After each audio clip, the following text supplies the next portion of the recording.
Brodes Media.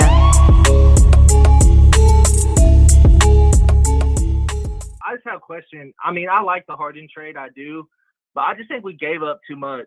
But why? With Seth and Andre. Why would you give up too much? Yeah, I just think if I don't know, if they do take away Harden, I'm just saying he's kind of like in a slump. I mean, the man's really not being Harden.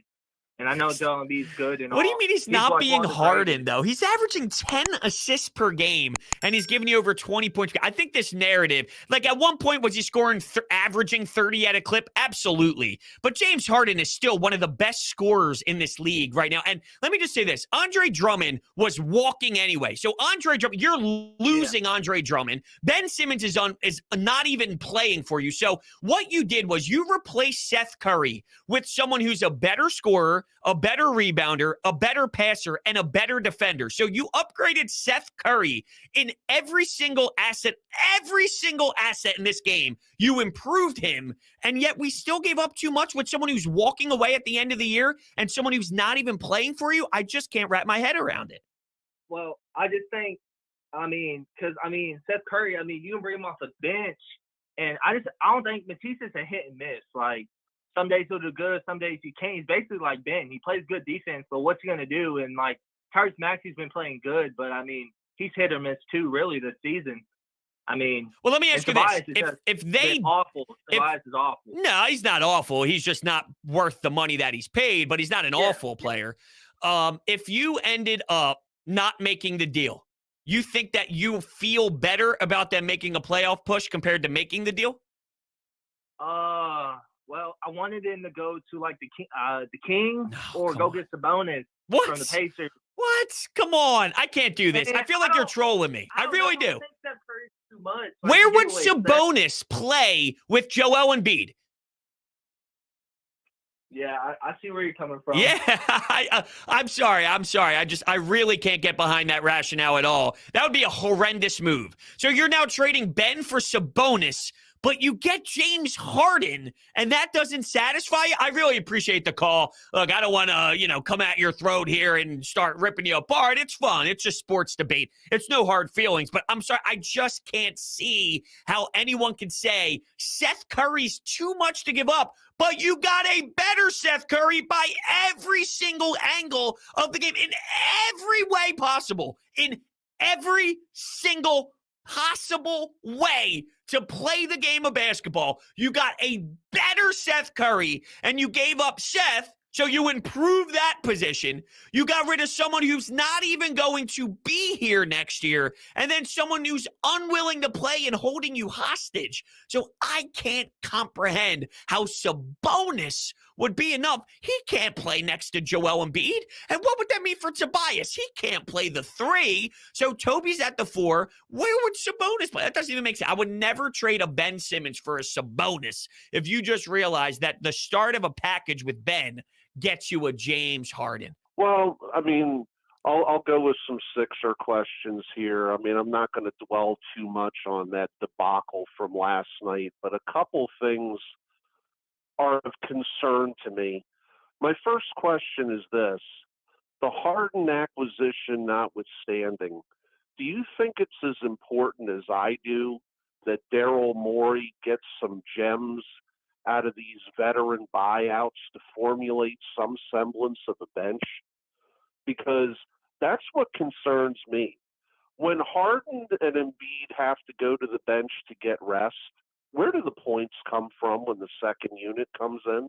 That's my first question. Yeah, no, it's a great question. And I think what we need to do, and I know this isn't the sexiest answer in the world, but yeah, he does have to go after some buyout players, whether it's a Lopez or, I know Dragic is a big name and all this, but in reality, you got to look at this James Harden experiment or experience as more than just you have 20 games to go, and then let's go see if they can win a title this year. I think he's going to get creative. Now, there's already been reports from Zach Lowe about moving on from Tobias Harris and adding a different star with that money. So my point is, this year is going to still be fun, and it'll be an exciting push. And I'm not giving up on this season because I think the duo of Embiid and Harden is definitely one of the best 2 duos in the Eastern Conference still. But with that said, I'm looking at this as more of like a 3-year window of Daryl Morey putting the finishing touches on this than more just like I demand him to find all the answers in the buyout. because I just don't think that it's necessarily possible to demand him to do that with what is left with roster construction moves.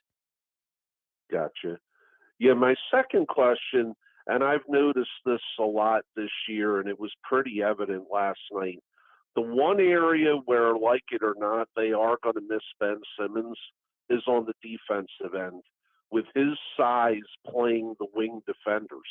I mean, I'm watching Jason Tatum go one-on-one at times against Tyrese Maxey. And that's like sending a guy to a gunfight with a water pistol. I mean, what is Tyrese Maxey at 6'0" going to do to guard Jason Tatum? Do you think they have weaknesses as I do in terms of size on the wings and defensive liabilities getting exploited come playoff time? I know you mentioned Kevin Huerter yesterday lighting it up on Seth Curry in the playoffs last year. And I think that's going to be a major problem this year. Yeah, and thanks, Sean. Those are great points, great questions, and I love it. I absolutely agree with you that they definitely lack some size there for sure. But all I know is in the NBA, I'll take better offense compared to better defense. Now, you need to be clean in both areas. You need to have a top 10 offense and a top 10 defense to legitimately target a nice playoff championship run and ultimately win that Larry O'Brien trophy. You just can't downplay that and act as if that's not an important piece to the puzzle. It is. Right now, as currently constructed, are they lacking on the defensive side? No doubt. I mean, it's basically every single night. You know the transition defense is going to be poor. It just comes down to, can you win shootouts? Can you score more? And can the ability of Joel Embiid in the paint area, can that open up the door for, in half-court sets defensively for you to hold your own with the rim protection and his ability to be Joel Embiid and Matisse Thybulle? Can that give you life where then you have enough offense to execute and score with James Harden's ability, with Joel's ability? Is that really where you're at right now? And the answer is yes, that is where you're at for this season. But it doesn't mean that for the next 2, 3, 4 years, however long you have with this combination, there's not a way to plug around a perfect amount of role players to get the job done. Right now, yeah, you made a big trade where you moved on from 3 players to acquire a James Harden and a Paul Millsap that, honestly, we have no idea what his role is going to be if he is the backup big man to Joel Embiid. Whatever the case is, they're going to have to land another big man. Regardless, though, you move on from Seth, Andre, and a Ben Simmons, who was unwilling to play for you anyway. You plug in one guy. My point is, when you ship out that and you bring back just a James Harden, there's still work to do. And as currently constructed, yes, they are lacking in that area. But if you look at the pros and the cons and the weighing out concept, what James Harden provides and what you lose, it's so much harder to get a star in this league. It's easier to find Drummonds. It's easier to find role players than it is to find the star. So get me the star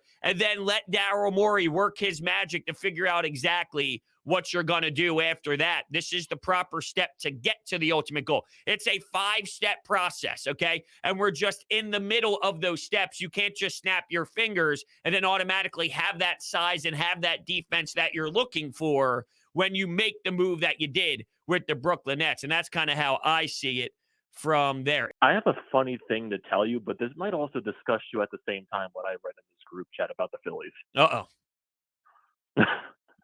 So, like I said, I'm not sure if I sent you this before, but so we were talking about the Phillies, and this person said that he would rather have the baseball season canceled than to have to passive aggressively talk about a 500 baseball team that falls apart in September. You did not send me that, and that's just a bad person. That's a bad sports fan. That's a bad individual, and that's dumb. I mean, that's someone who pretends they like baseball, but they don't even like baseball. See, as painful and brutal and disgusting as some of these blown saves are, and you tune into Ricky Bo afterwards, and you see him get all fired up, if you'd say you'd rather not sit through that and just not have baseball and have these two parties literally be an embarrassment towards one another compared to seeing it and at least, yeah, we're pissed off, but at least we see it. That's a bad sports fan.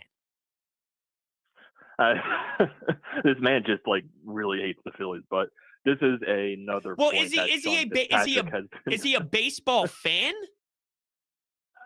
he's more of a Eagles and a Sixers fan. Okay, he so likes baseball, but it's just like nope, he doesn't like baseball. He does not like baseball. If that's his thought, the person does not like baseball. And if you have to make a statement in the beginning that this person's really a Sixers and an Eagles guy, that's like, and I know you're a hockey guy, I'm a hockey guy. That's like someone who rips apart the Flyers and says that Giroux's the problem. I can't stand this guy, and then they go, "Yeah, I'm a big Eagles and Sixers fans. I don't really even pay attention too much to the Flyers," but then shares his thoughts on the Flyers. Oh, way to go, Amadeus, to get me going like this. Anyway,